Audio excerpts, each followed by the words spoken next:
Kalista, dalhin mo tong mga papeles sa kabilang department. Kailangan nila ito agad-agad.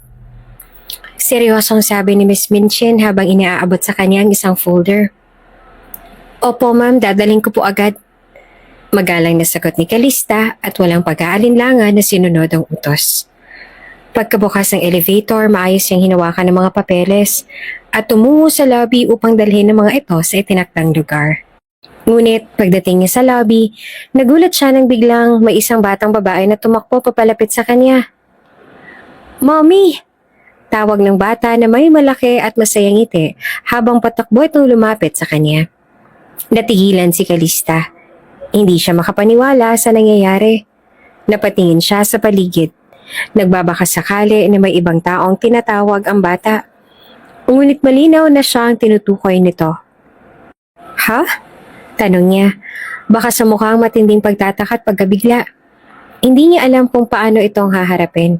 Lalo na't wala naman siyang anak o kahit pa ideya kung bakit siya tinawag ng bata na mommy. Hindi maiwasang makuha ang atensyon ng ibang empleyado sa lobby. Nagkatinginan sa kanila at nagbubulungan. Hindi ako ang mommy mo, bata.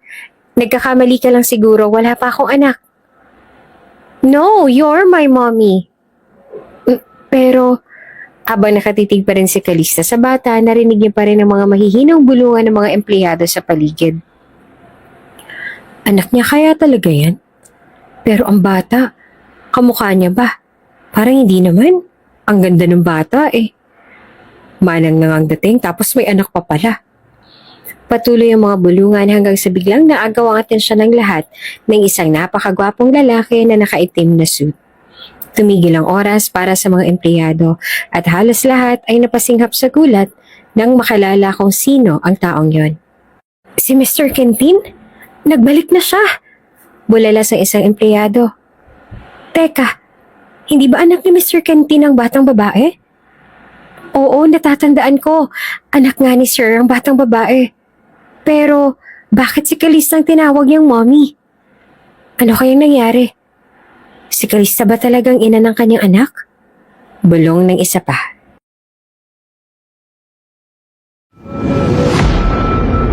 Kung bago ka pa lang sa channel na ito, Ate Jane TV, huwag kalimutang pindutin ang notification bell and subscribe button. Sana po hindi naman malaking abala sa inyo ang pagpindot ng subscribe button dahil ang kapalit po nito ay ang pagsuporta para makapag-produce ng mga libreng stories sa mga channels ni Ate Jane. Maraming salamat! Si Kalista Aguirre ay isang simpleng babae na lumakay sa probinsya. Sa piling ng kanyang lola siya pinalaki at doon niya natutunan ang mga tradisyonal na paraan ng pamumuhay. Bagamat hindi marangya ang kanilang buhay, masaya si Kalista sa simpleng pamumuhay nila. Determinado siyang makapagtapos ng pag-aaral upang maiahon ang sarili sa kahirapan at masuklian ang sakripisyo ng kanyang lola. Nang siya ay makapagtapos ng kolehiyo, nagdesisyon siyang lumuwas sa Maynila upang makahanap ng trabaho. Sa kabutihang palad, natanggap siya bilang empleyado sa isang malaking kumpanya, ang Canteen Enterprises. Ngunit, hindi rin naging madali para kay Kalista makibagay sa mga tao roon. Wala pa lamang kasi nung kolehiyo siya, madalas na siyang kutsain na manang dahil sa kanyang estilo ng pananamit na laging lumaon at hindi naaayon sa uso.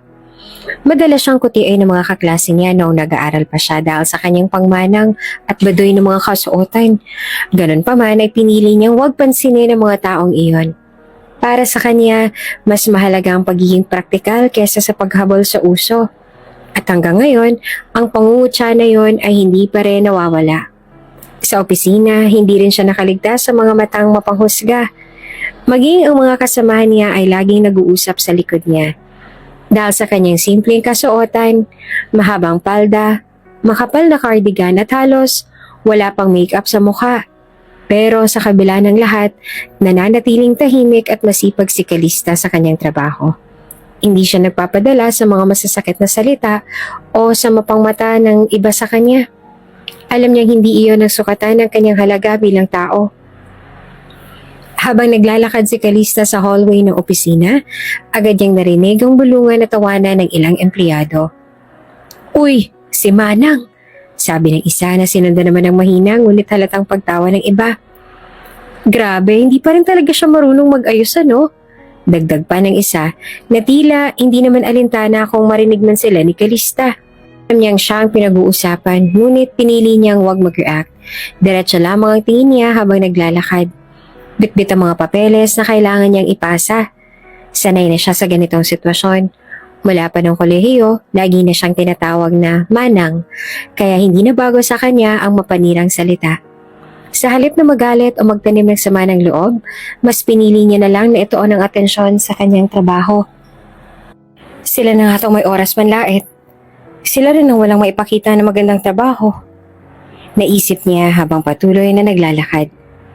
Hindi niya pinansin ang mga tao at diretso siyang nagtungo sa kanyang desk. Habang abala si Kalista sa kanyang ginagawa, kumatok sa opisina niya ang opisina ni Miss Vincent at sinabi na pinapupunta siya nito sa opisina nito kaya naman agad siyang tumalima. Kalista, dalhin mo itong papeles sa kabilang department. Kailangan nila ito agad-agad. Seryosong sabi ni Miss Vincent habang iniaabot sa kanya ang isang folder. Opo ma'am, dadalhin ko po agad. Magalang na sagot ni Kalista at walang pag-aalinlangan na sinunod ang utos. Pagkabukas ng elevator, maayos niyang hinawakan ang mga papeles at tumungo sa lobby upang dalhin ang mga ito sa itinakdang lugar. Ngunit pagdating niya sa lobby, nagulat siya nang biglang may isang batang babae na tumakbo papalapit sa kanya. Mommy!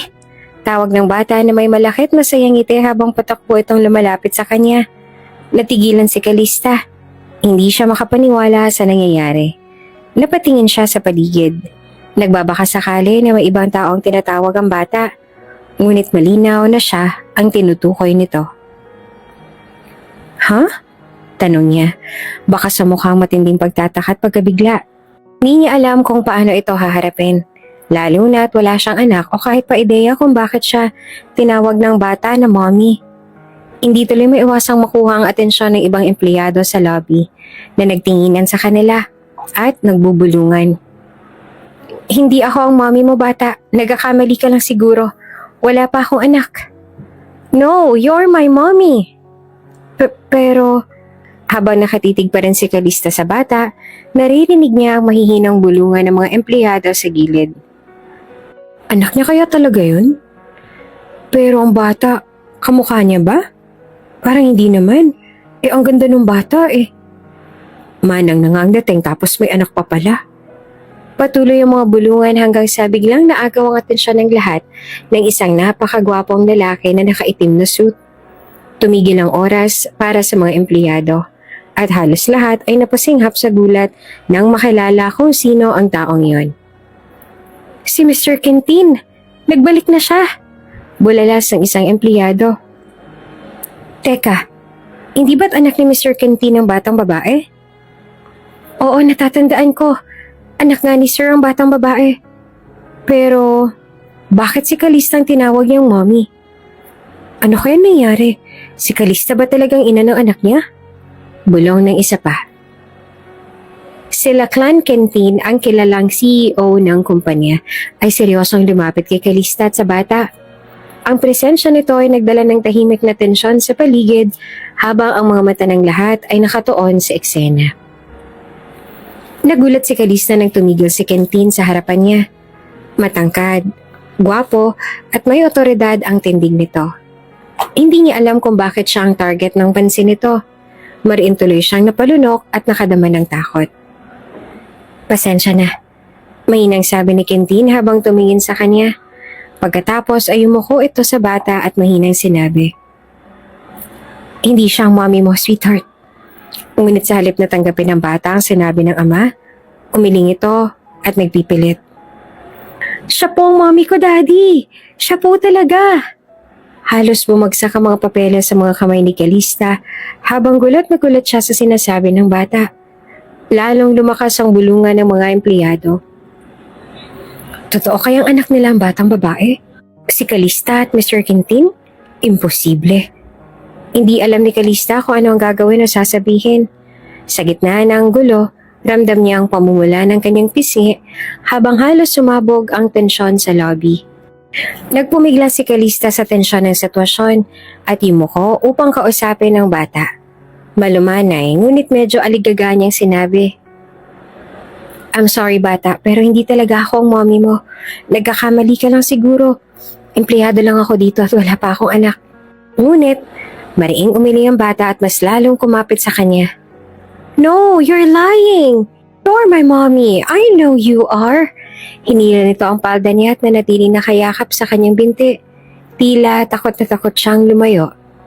Nagulat si Kalista sa reaksyon ng bata at lalo siyang nailang nang mapansin niya ang titig ng mga empleyado na para bang pinapanood na lang isang eksenang kinuha mula sa teleserye. Naririnig pa rin ng mga bulungan. Si Kalista talaga ang mommy?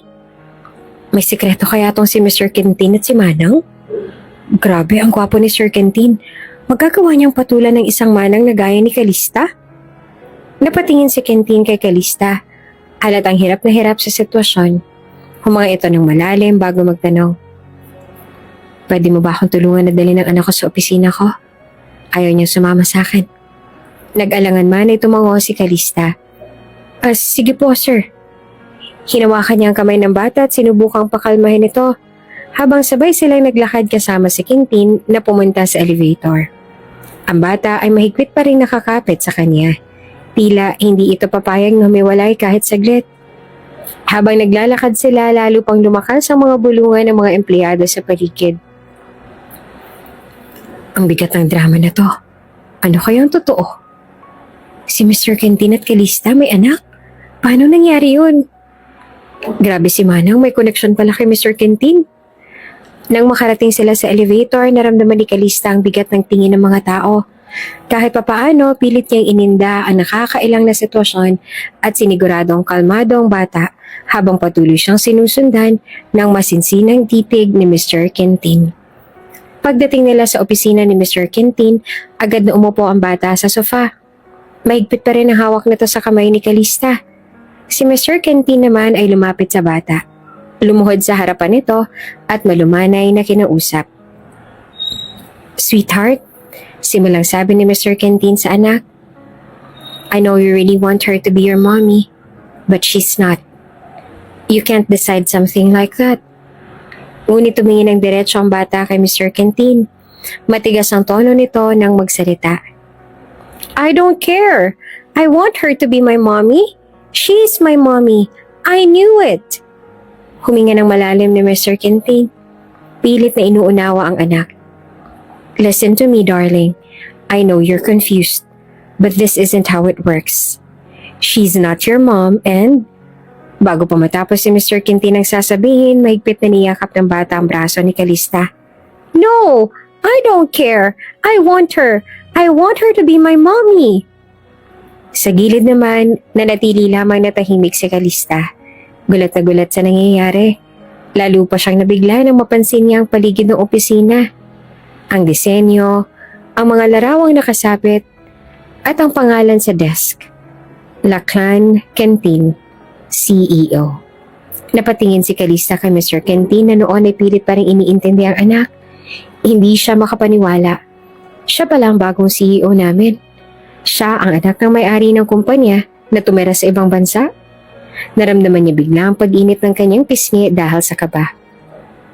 Habang abala pa rin sila Clan sa pangungumbinsi sa anak nito, hindi pa rin mawala sa isipan ni Kalista ang lahat ng bulong-bulungan sa hallway kanina. Ngayon, naiintindihan niya na kung bakit gano'n na lang ang reaksyon ng lahat nang makita nila si Mr. Quintin at ang bata. Sa kabila ng lahat, hindi niya maikakaila ang kanyang nararamdaman na awa para sa batang babae. Mukhang desperado itong magkaroon ng ina. Ngunit hindi niya maintindihan kung bakit siya ang pinipili nito. Wala siya magawa kundi panoorin ng mag-ama habang sinusubukan ni Mr. Quintin na maipaliwanag ang sitwasyon sa kanyang anak. Napabuntong hininga si Mr. Quintin habang naupo sa swivel chair ng opisina. Alam nitong wala na itong magagawa sa pagiging matigas ng ulo ng anak nito. Kita ni Kalista na suko na ito sa katigasan ng ulo ng anak. Kaya hinayaan na muna nito ang anak. Si Yanzi naman ay lumapit sa sofa kung saan nakatayo si Kalista at tinawakan muli ang kanyang kamay. From now on, you're going to be my mommy. Sabi pa ng bata na may kasiguraduhan sa boses nito. Napanganga si Kalista sa gulat at litong-lito ito kung paanong sasagutin ng bata. Ano ba tong pinasok ko? Tanong niya sa sarili habang nakatingin kay Yanzi. Maya-maya ay sumandal si Mr. Quintin sa upuan at huminga ng malalim. Sinabi rin nito na maupo siya sa visitor's chair sa tapat nito kaya agad naman siyang tumalima. I'm sorry about that. Sabi nito na ang tono ay humihingi ng pasensya ngunit halatang pagod na rin sa sitwasyon. I'm sure this must be confusing for you. Tumingin ito ng diretsyo kay Kalista at nagpakilala. By the way, I'm Lachlan Quintin. You must know by now that I'm the new CEO of this company. Ang anak ko naman ay si Yazi Quintin. Napilitang ngumiti si Kalista kahit nahihiya. Yes sir, I've heard about you. Tumango naman si Quintin. And you are? Tanong nito. Nag-ayos ng postura si Kalista bago sumagot. I'm Kalista Aguirre, sir. I started working here almost a year ago sa marketing department po. Marketing, huh? Muling tanong ni Quintin habang iniisip ang pangalan niya. And you've been here for a year? Tumango si Kalista. Yes, sir. Almost a year. Tinitigan siya ni Quintin saglit. Tila nagtataka kung paanong napunta sa ganitong sitwasyon ang lahat. Well, Kalista, I appreciate your patience. This isn't exactly a normal workday, is it? Maliit na ngumiti si Kalista. Kahit nananatili pa rin ang kaba. It's alright, sir. I understand. Ngunit bago pa matapos ang usapan nila, biglang tumingin si Yazi kay Kalista at bumulong. Mommy, can we go home now? Napatitig muli si Kalista kay Quintin. Umaasa ang mahahanap ang tamang sagot sa sitwasyon na tila mas lalong gumugulo. Bago pa man makahanap ng sagot si Kalista, sila Klanang sumagot sa tanong ng kanyang anak. Yanzi, she can't come with us yet. She has work to do. Mahinahon na paliwanag nito habang nakatingin sa anak. Napangiwi naman si Yanzi. When can she come to our house then? Tanong nito. Pag-uusapan pa namin. Sagot ni Lachlan. Ang tinig nito ay may halong pasensya at pagod. Alam nito, hindi nito basta mapipilit ang sitwasyon. Lalo na si Yanzi ay masyadong matigas ang ulo. Ngunit nagpaut si Yanzi at sinabing, But I want her to come now, Daddy. Please. Huminga ng malalim si Lachlan at muling tumingin sa anak. Yanzi, I told you, wait a little longer, okay? We'll figure it out. Habang pinapanood ang mag-ama, si Kalista naman ay nanatili lamang na nakatayo. Lutang sa mga nangyayari. Pumunta lang naman ako dito para magdala ng papeles. Bakit parang nadamay pa yata ako? Hindi ko maintindihan na drama ng pamilyang to. Tanong niya sa sarili. Hindi niya mapigilang mapatitig kay Yanzi na patuloy naman ang pagpoprotesta. At kay Lachlan Quintin na bagamat halatang napapagod ay nananatiling kalmado. Napakagwapo niya talaga kahit nai-stress na. Teka, ano ba itong iniisip ko? Focus, Kalista.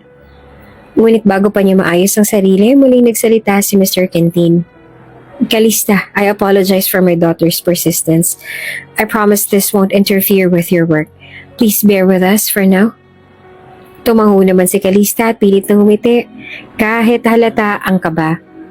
It's alright, sir. I understand. Sagot niya, kahit ang tono ay lalo lang siyang nabigla at itong nito pa rin sa buong sitwasyon. Huminga ng malalim si Mr. Quintin bago tumingin kay Kalista. You should head back to work now. I'll take care of my daughter. Sabi nito sa seryosong tono. Ngunit sapat ang lambing upang hindi ito magmukhang utos. Agad naman na umiling si Yanzi. No, she stays here. Mommy stays with me. Madiing protesta ng bata tsaka lumapit at agad na pinulupot ang mga braso kay Kalista. Napatingin si Kalista kay Mr. Quintin at tila humihingi ng tulong. Ngunit sa halip na makialam, si Lachlan ay umupo lang muli sa swivel chair. Marahil ay sinusubukan na pigilan ang stress. Dahil dito, nagpasya si Kalista na ito na ang magpaliwanag. Iumuko siya upang magbantay ang kanyang tingin kay Yanzi. Yanzi, I need to go back to work. I have important things to finish pa. But, saglit siyang tumigil at tinawakan ng kamay ng bata. I'll come back once I'm done, okay? Can you be a good girl and wait for me? Napatingin naman si Yanzi sa kanya tila nag-iisip. You promise? Tanong nito sa medyo nag-aalangan. Ngumiti si Calista at tumango. I promise. For some reason, nakinig si Yanzi. Unti-unting binitawan nito ang mahigpit na pagkakayakap sa kanya at tumabi na lang sa ama nito. Okay, but you'll come back, right? Tanong nito bilang paniniguro. Oo naman. Sagot ni Calista bago tumayo at bahagyang yumuko kay Mr. Quintin. I'll head back now, sir. Thank you. Sabi naman sa kanya ni Mr. Quintin na may bahagyang ngiti sa labi. Paglabas si Calista ng opisina, dama niya agad ang mga nagtatanong na tingin ng ibang empleyado sa hallway. Rinig niya ang kanilang bulungan at tila mga tanong na hindi sinasabi sa harapan niya. Hindi alam ang gagawin. Napayuko na lamang siya at nagmadaling bumalik sa kanyang desk. Ano bang pinasok ko? Tanong niya sa sarili habang pilit na binabalik ang focus sa trabaho. Habang abala si Calista sa pakikipag-usap sa ibang mga katrabaho niya tungkol sa isang report, bigla siyang napalingon nang marinig ang pamilyar na boses ni Yanzi. Tumakbo ito papalapit sa kanya. Kitang-kita ang saya sa mukha. Mommy, we're going home now. May kailangan pa pong gawin si Daddy sa house po. Masaya sabi nito habang mahigpit siyang niyakap. Nagulat ang ibang empleyado sa eksena at nagsimulang magbulungan muli. Napangiti si Calista sa bata at yumuko upang kausapin ito. Really? You're going home na, Yanzi? Tumango ang bata. Tila ayaw pa siyang bitawan. Yes, but I'll miss you, Mommy. Napangiti si Calista sa sinabi nito. Ngunit bago pa siya makapagsalita, nagsalita ulit si Yanzi. Give me a kiss, Mommy. Nagulat si Calista, lalo na nang maghintay ang bata sa hinihingi nito. Wala naman siyang magawa, kundi ang halikan nito sa pisngi. There you go. Happy now? Tanong niya nang nakangiti. Tumawa naman si Yanzi tumango. Ngunit agad nitong nalingon ng ama. Daddy, kiss Mommy too. Biglang natigil si Calista. Hindi siya nakakilos at pakiramdam niya ay huminto ang oras. Pati ang ibang empleyado ay tila napahinto rin. Naghihintay sa mangyayari. Yanzi, that's enough. Sabi nila Clan, ngunit makulit ang bata. No, you have to kiss her too, Daddy. Napatingin sila Clan kay Calista. At si Calista naman ay halos hindi makatingin ng diretso. Ramdam niya ang mabilis na pagtibok ng puso niya habang dahang-dahang lumalapit si Mr. Quintin sa kanya. Hahalikan ba niya ako? Tanong niya sa sarili. Hindi malaman ang gagawin. Nang tumapat sila Clan sa kanya, hindi niya na napigilan na magpikit ng mata. Ngunit nagulat siya nang imbes na halikan siya, niyakap siya nito. Thank you for taking care of my daughter today. Sabi nila Clan sa mahina at seryosong boses na para sa kanilang dalawa lang. Nang maghiwalay ang yakap, ngumiti sila Clan. We'll see you tomorrow, Calista. Tumingin ito kay Yanzi. Come on, let's go. Bye, Mommy! Masayang sigaw ni Yanzi at kumakaway pa habang papalayo.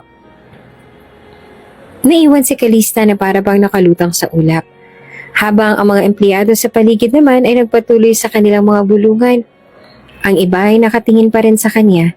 Hindi niya alam kung paano babalikan ang normal na ritmo ng araw pagkatapos ng nangyari. Kinabukasan, pagdating ni Calista sa opisina, agad siyang sinalubong ng kanyang work best friend na si Sophie.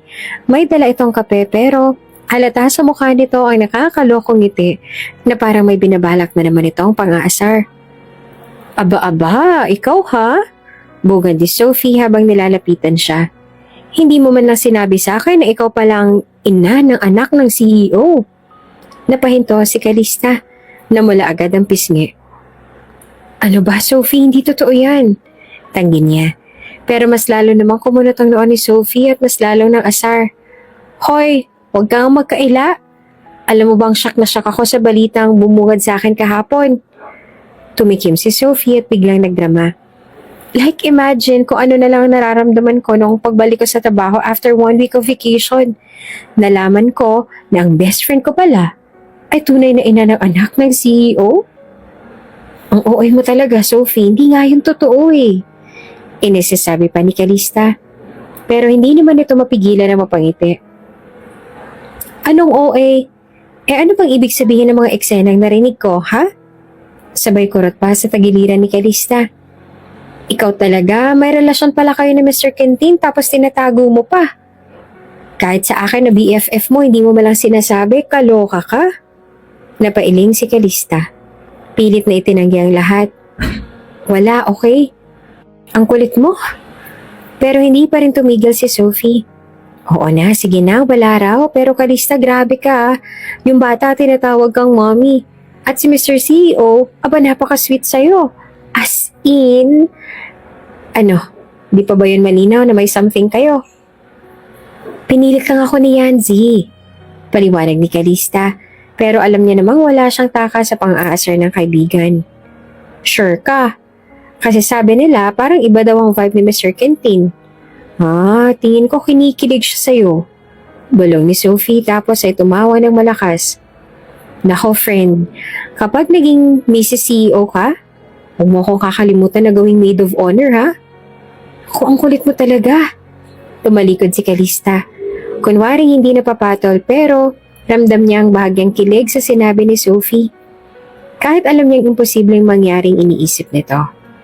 Pagdating ni Calista sa opisina, laking gulat niya nang halos lahat ng empleyado ay bumati sa kanya. Good morning, Miss Calista. Bati ng isang kasamahan na dati halos hindi siya pansinin. Good morning din po. Sagot niya na halatang naguguluhan. Habang naglalakad siya, may isa pang lumapit. Gusto mo ng kape? Freshly brewed to. Akong kukuha para sa'yo. Ha? Hindi na, salamat. Alanganing sagot niya. Hindi pa rin makapaniwala sa pagbabago ng pakikitungo ng mga tao sa kanya. Dati-rate, puro masasakit na salita ang naririnig niya mula sa kanila. Ngayon, ay parang bigla silang nagiging mabait. Sa gitna ng kalituhan niya, lumapit si Sophie at tumayo sa tabi niya. Tingnan mo na lang tong mga to. Akala mo kung sino mga anghel. Bulong ni Sophie habang iniiling ang ulo. Nagbabait-baitan bigla.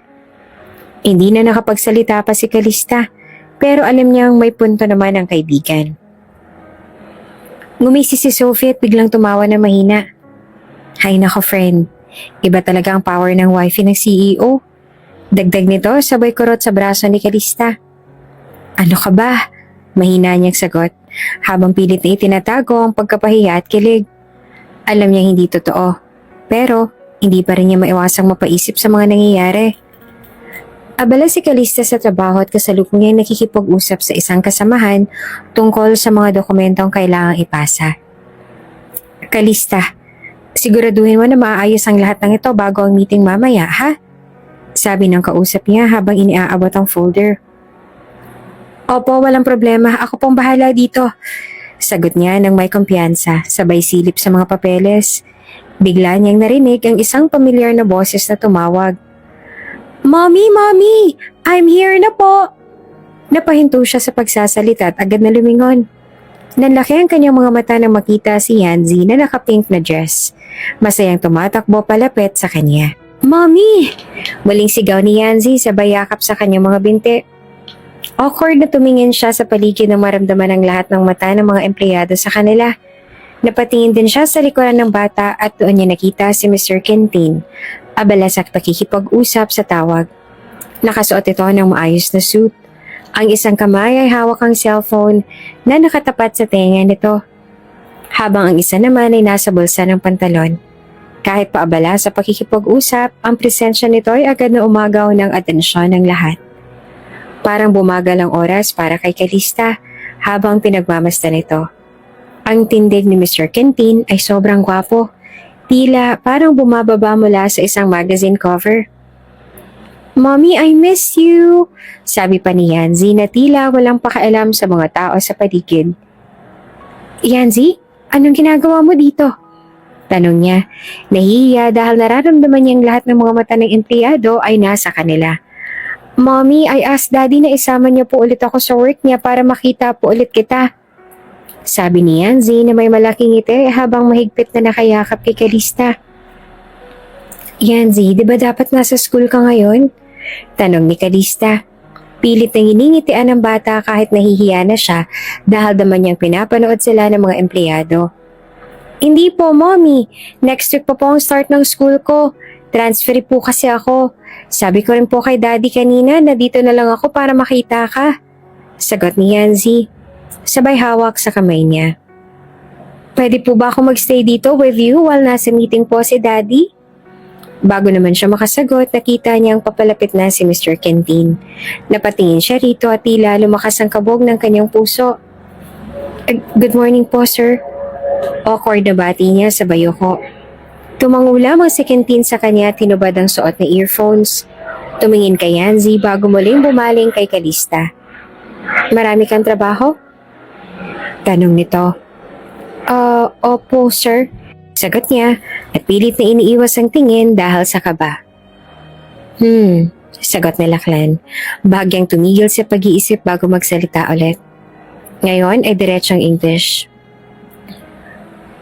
We'll reduce some of your workload. Nagulat siya sa sinabi nito. Kaya mabilis siyang umiling. No, sir. That's not necessary. I can handle it. Promise.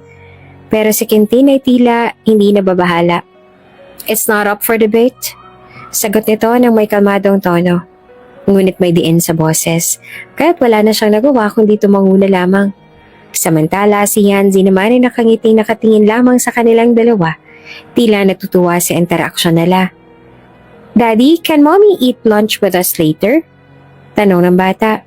Dahilan para mas lalo pang mapatingin si Kalista kay Kentin na ngayon ay nakangiting bahagya bago sumagot.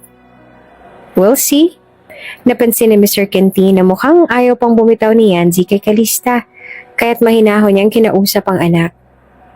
Yanzi, say goodbye to Mommy for now. She has work to do. Malumanay niyang sabi habang nakatingin sa bata.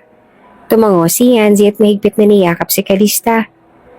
Bye-bye, Mommy. I'll see you later. Masaya nitong umiti, lumingon sa ama. Magbabay ka rin po kay Mommy, Daddy. Awkward silang nagkatinginan.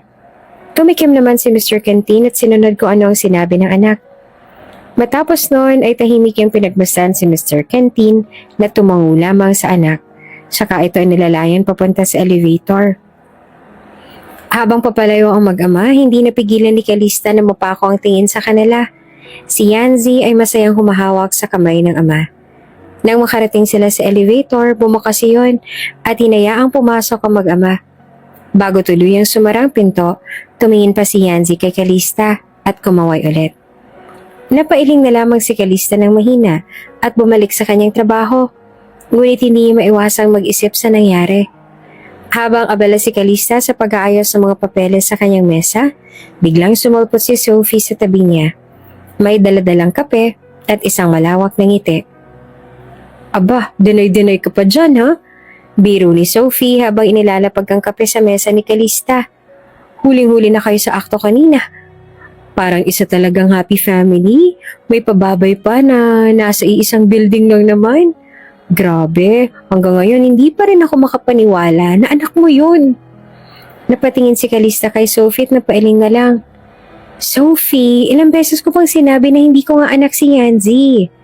Sagot niya habang patuloy na inaayos ang mga papeles. Pero hindi pa rin nagpatinag si Sophie. Talaga? Bakit parang si Mr. Kentin at Yanzi? Sila mismo nagsasabing ikaw ang mommy niya. At teka, ano yung sinabi niya kanina?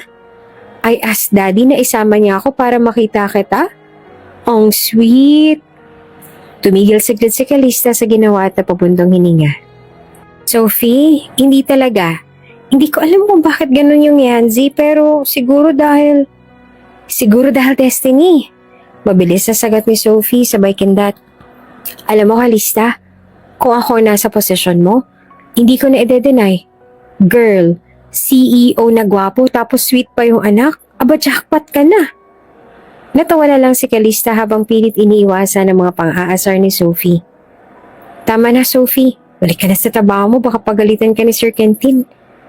Ngunit bago umalis, muling ngumiti si Sophie at nagsabi, alam mo Kalista, kahit anong sabihin mo, bagay talaga kayo. Para kayong perfect family.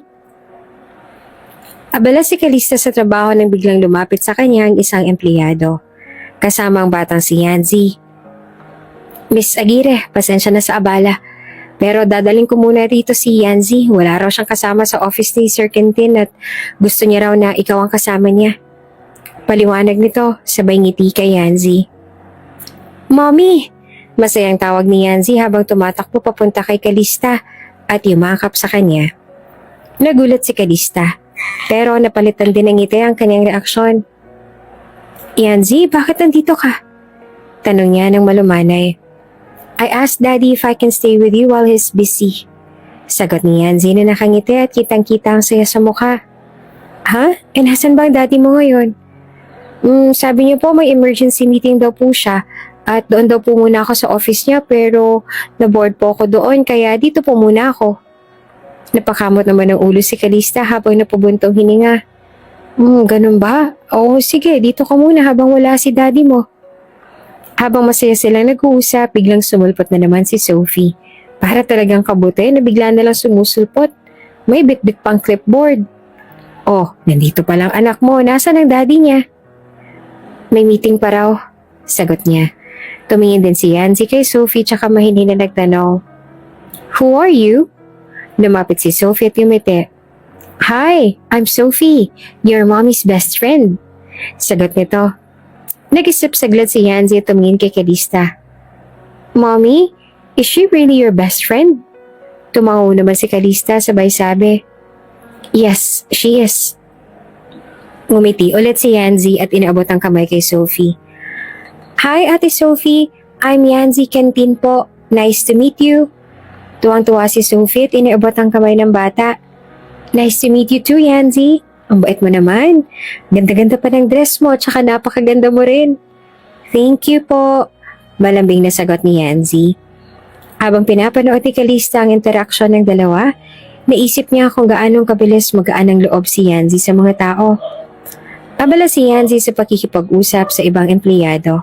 Nakaupo ito sa isang maliit na sofa sa lounge area. Napapaligiran ng ilang mga curious na staff. Wow, ang cute mo naman, Yanzi. Hindi ako makapaniwala na sinasama ka na ng daddy mo dito. Ilang taon ka na?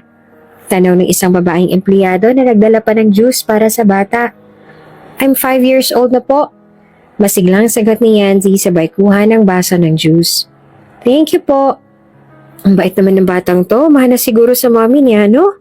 Dagdag pa ng isang empleyado sabay tingin kay Calista. Opo, mabait po si mommy Calista eh. While si daddy po masungit, kaya for sure kay mommy po ako nagmana. Oo nga, mabait ang mommy mo. Opo, malawak na ngumiti naman si Calista. At saka pretty rin po siya, kaya nga po love na love namin siya ni daddy eh. Napangiti rin si Calista, pero nag-iwas din agad ng tingin. Sinubukan niyang ibalik na ang atensyon sa papel sa kanyang mesa. What's your favorite color, Yanzi? Tanong naman ng isa pang empleyado. Pink, like my dress. Sagot ni Yanzi habang masayang pinapakita ang kanyang palda na ikinatuwa naman ng mga nakapaligid sa kanya. Ang ganda-ganda talaga ng bata na ito, napaka-charming pa. Bulong ng isa sa mga empleyado na narinig din ni Calista. Habang patuloy ang masayang kwentuhan, biglang lumapit si Yanzi kay Calista at tinawakan ng kanyang kamay. Mommy, they're so nice to me. I like them. Napangiti si Calista at hinaplos ang ulo ng bata. I'm glad you're having fun, Yanzi. Mabait talaga si Yanzi. Biglang sabi ng isang empleyado. Sana araw-araw ka naming makasama dito. I'll ask my daddy po. Sabi po kasi niya, hindi ko raw po pwedeng laging abalahin ng mommy ko kasi super busy daw po siya sa work. Sagot naman ni Yanzi. Paborito mo bang samahan ng mommy mo habang nag-work? Curious naman na usisa nung isa pa. Opo, she's so masipag po kasi kaya po nag-work si mommy na inspired din po ako na mag-aral ng mabuti. Wow, ang galing naman. Napatingin si Calista sa paligid. Ramdam niya ang kasiyahan at kabaitan ng mga empleyado sa bata. Naisip niya na kahit papaano nagdudulot si Yanzi ng kakaibang saya sa opisina. Sa kabila ng lahat ng nangyayari, hindi niya mapigilang mapangiti. Napaka-innocent at sweet talaga ng bata, kaya hindi din nakakapagtaka kung bakit mabilis itong napapalapit sa mga tao. Lumipas ang oras at abala pa rin si Calista sa kanyang trabaho, habang si Yancy naman ay masiglang nakikipagkwentuhan sa mga empleyado sa lounge area. Napapangiti si Calista sa tuwing naririnig ang tawanan at masayang usapan ng bata at ng mga empleyado. Hindi niya maipaliwanag pero nakakagaan ng loob ang presensya ni Yancy sa opisina. Maya-maya lumapit ang isa sa mga empleyado kay Calista. "Miss Calista," tawag nito. "Nakita ko po nakatulog na si Yancy sa couch." Napahinto si Calista sa ginagawa at tumingon sa direksyon ni Yancy. Totoo nga, mahimbing na itong natutulog. Ang maliit na katawan nito ay nakaayos sa couch. Ngunit halatang hindi komportable. Tumayo si Calista at lumapit sa bata. Anilis niya ang kanyang blazer at maingat na kinumutan si Yancy. "Ang bilis niya nakatulog." Mahina niyang sabi sabay inayos ang posisyon ng bata para mas komportable ito. Habang ginagawa iyon, isang tahimik na ngiti ang gumuhit sa kanyang labi. Babalik na sana siya sa kanyang mesa nang biglang magsalita si Yancy sa mahina ngunit malinaw na boses. "Mommy, don't go. Stay here." Bulong nito habang nakapikit pa rin ang mga mata. Hindi alam ni Calista kung paanong sasagutin iyon, kaya napupuntong hininga siya. Bigla namang lumapit ang isa pang empleyado. "Miss Calista, kunin ko na lang po yung laptop ninyo sa table ninyo para dito na kayo magtrabaho habang binabantayan ho ninyo si Yancy." Alok nito. Nag-alangan man ay tumango na rin si Calista. Sige po, salamat." Habang inaayos ang laptop, umupo siya sa may uluhan ni Yancy. Maingat niyang pinaunanan ng ulo ng bata sa kanyang hita para mas maging komportable ito. Tila kusa na lang nagumalaw ang kanyang mga kamay at banayad niyang hinaplos ang buhok ni Yancy. Ilang sandali pa, bumalik ng empleyado dala ang laptop niya. "Ito po, Miss Calista, para kahit papaano makatrabaho kayo habang binabantayan si Yancy."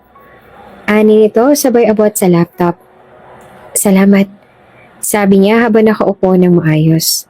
Sinimulan niya na magtrabaho muli habang si Yancy mahimbing pa rin natutulog sa kanyang kadungan. Sa bawat paglingon niya sa bata, hindi maiwasang mapangiti at maramdaman ang kakaibang init sa kanyang puso. Maya-maya dumating si Mr. Quintin sa lounge. Halatang pagod mula sa emergency meeting. Napakunot ang noon nito nang makita si Yancy na mahimbing na natutulog at may bahagyang gulat sa ekspresyon nito. Nilapitan niya si Calista at tumingin sa kanya. "Nakatulog po siya, sir," mahinang sabi ni Calista habang tumitingin din kay Yancy. "Napagod po yata sa pakikipagkwentuhan sa mga empleyado." Tumango naman si Mr. Quintin at lumapit sa couch. Yumuko ito sa anak at maingat na inalis ang ilang hibla ng buhok sa noon ni Yancy. Halos mapigil ni Calista ang kanyang hininga. Napakalapit ni Mr. Quintin ngayon sa kanya at naman niya ang mainit nitong presensya. Mabilis ang tibok ng puso niya, lalo na nang maamoy niya ang pabango nito. Mabango at sophisticated, katulad nito. Tumingin si Mr. Quintin sa kanya, malumana yung ekspresyon. "Thank you sa pagbabantay kay Yancy," sabi nito at mababa ang boses pero may pasasalamat. Umiling si Calista at ngumiti ng kaunti. "Wala pong anuman, sir." Binalik ni Mr. Quintin ang tingin sa anak. Ngumiti ng bahagya at pagkatapos ay sinabi, "Bubuhatin ko na siya. Dadaling ko siya sa office ko para doon makapagpahinga." Umusog si Calista. Nagbigay ng espasyo kay Laklan habang dahan-dahan itong binuhat si Yancy. Halatang sanay itong alagaan ng anak. Maingat ang kilos nito. Parang ayaw magising ni Yancy. Ngunit nang medyo maayos na si Yancy sa mga braso ng ama, bahagya itong gumalaw at unti-unting dumilat. "Daddy?" bulong ni Yancy habang nag-a-adjust pa ang mga mata. Tumingin ito kay Calista at saka mahigpit na yumakap sa ama. "Ayoko na wala si mommy sa tabi ko." Natigilan si Calista sa sinabi ng bata at ramdam niya ang pamumula ng kanyang mukha.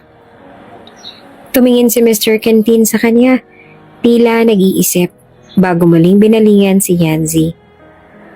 "But mommy has work to do, Yancy," paliwanag nito sa anak.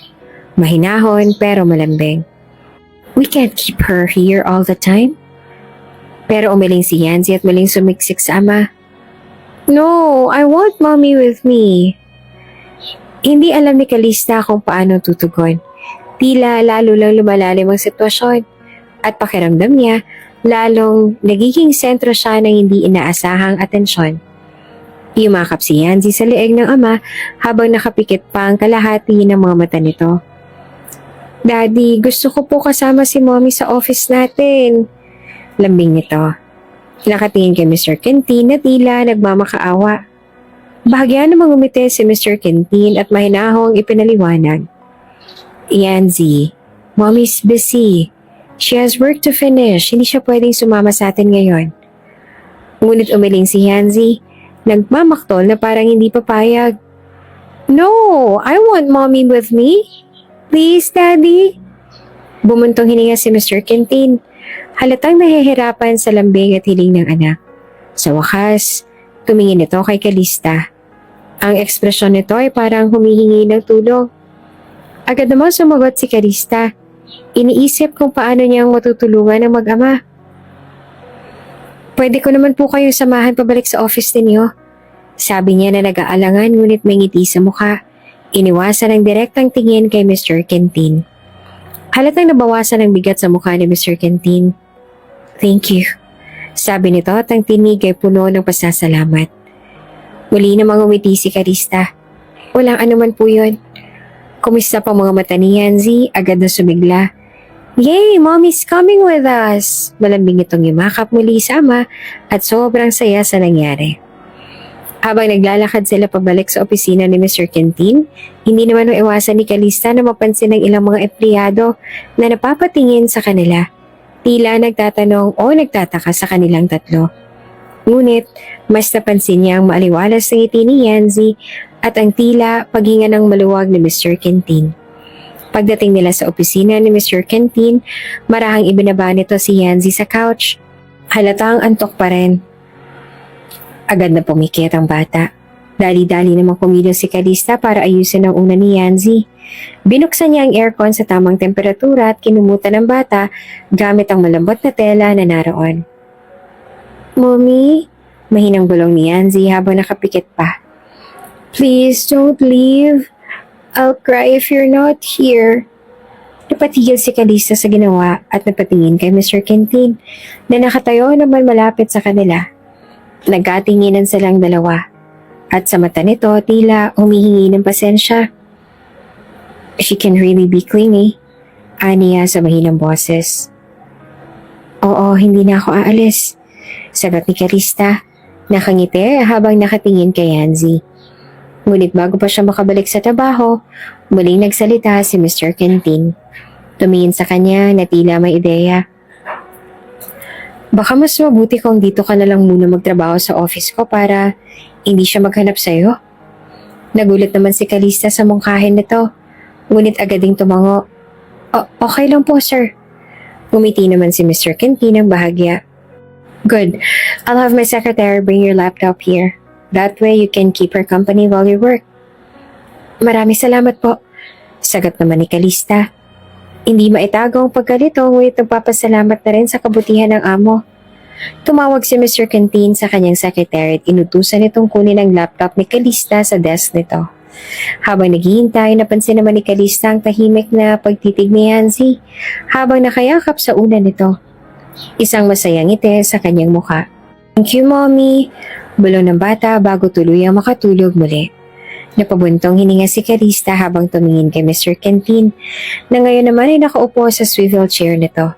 Nakamasid din sa kanyang anak. Ilang sandali ang lumipas, dumating na ang sekretary ni Mr. Quintin, dala ang laptop ni Kalista. Si Mr. Quintin pa mismo ang nagbukas ng pinto at halata sa mukha ng sekretary ang gulat nang makita si Kalista sa loob ng opisina. Napatingin ito kay Laklan. Tila may gustong itanong ngunit agad na nagpaalam na lang matapos iabot ang laptop. Tahimik na isinara ni Mr. Quintin ang pinto. Tsaka lumapit kay Kalista na nakaupo rin sa tabi ni Yanzi. Here's your laptop. Aniya habang inilalapag ito sa maliit na mesa sa harap niya. Thank you po. Sagot naman ni Kalista. Nag-aalangan pa rin sa presensya ni Mr. Quintin habang nagsisimula siyang magtrabaho. Habang nakayuko at nagtatype sa laptop, Hindi naman maiwasang mapansin ni Mr. Quintin ang pag-aayos niya ng posisyon. Maliit ang mesa at mukhang hindi komportable si Calista habang nagtatype. Sa halip na maghintay pa, tumayo ito mula sa swivel chair at lumapit sa kanya. Oops! May break muna. Gusto mo bang ma-shoutout dito sa channel ni Ate Jane? Mag-comment lang ng lesson you learned from the latest story uploaded. Dahil pipili kami ng isang best comment of the day para i-shoutout sa susunod na upload. Kaya huwag kalimutang mag-iwan ng lesson you learned after you watch this video. Maraming salamat! Shoutout nga pala kina Joanne Velbar from Zamboanga City at Susan Mission from Lipa City. Maraming salamat sa pakikinig.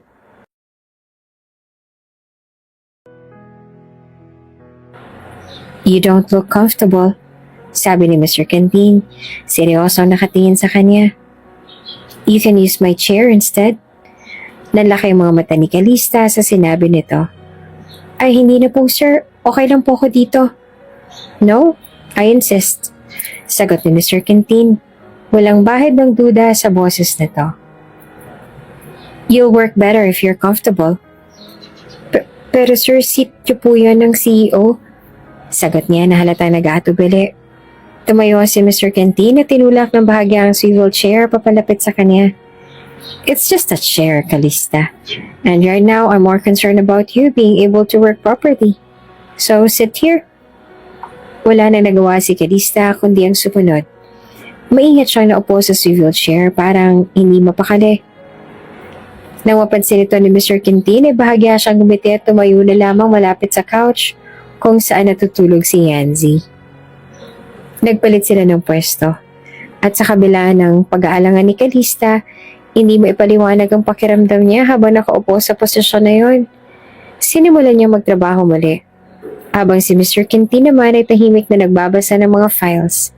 Maya-maya, may kumatok sa pinto ng opisina. Tumingin si Mr. Quintin kay Calista at saglit bago tumingin sa direksyon ng pinto. Come in, sabi nito.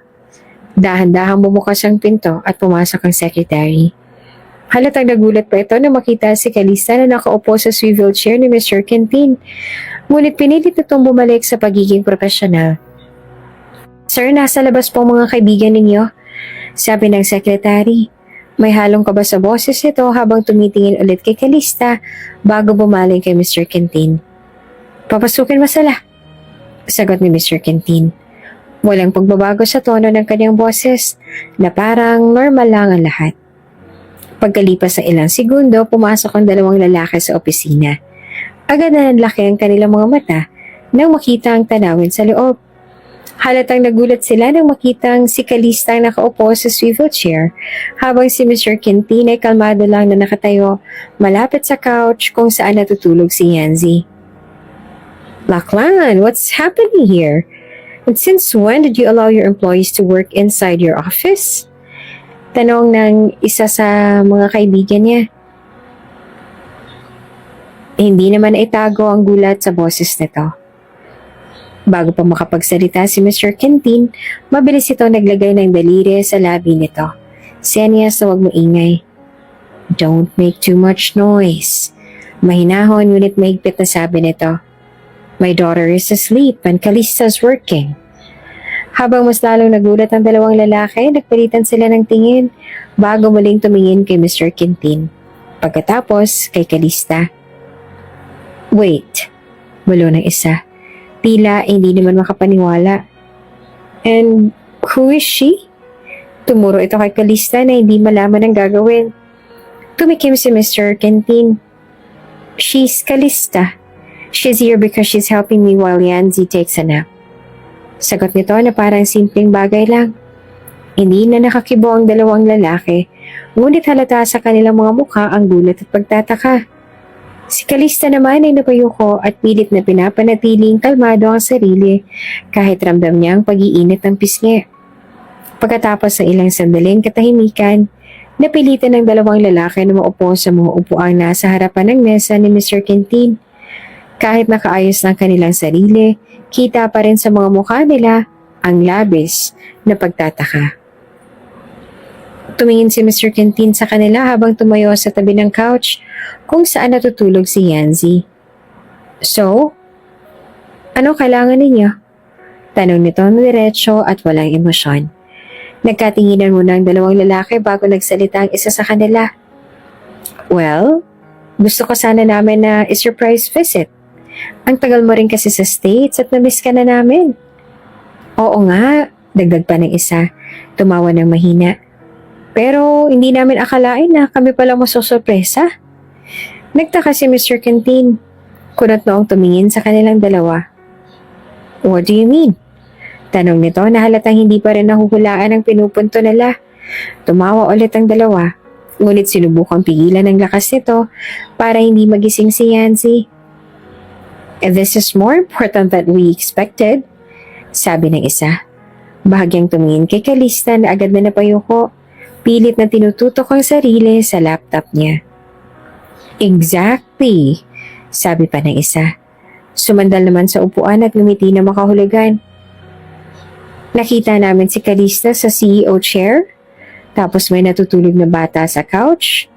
Seriously, Quintin, you've been holding out on us. Explain the setup? Dagdag pa ng isa. Nakatingin kay Mr. Quintin na parang sinasadyang pang-asarin nito. This is so domestic.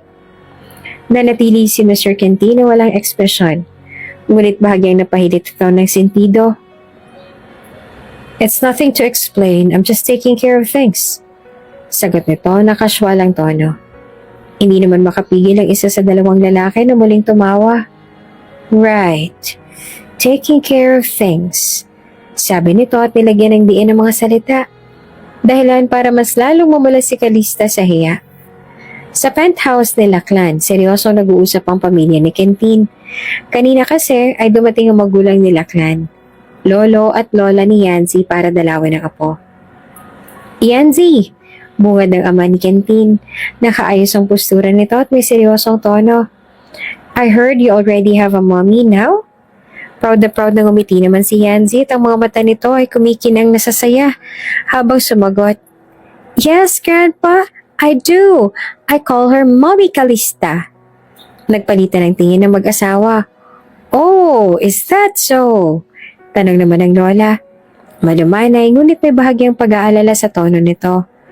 And what made you decide to call her that, sweetheart? Tumigil si Yancy sa paglalaro at buong kaseryosohan siyang tumingin sa lola niya. Because she's kind to me, Grandma. She cares for me and makes me happy.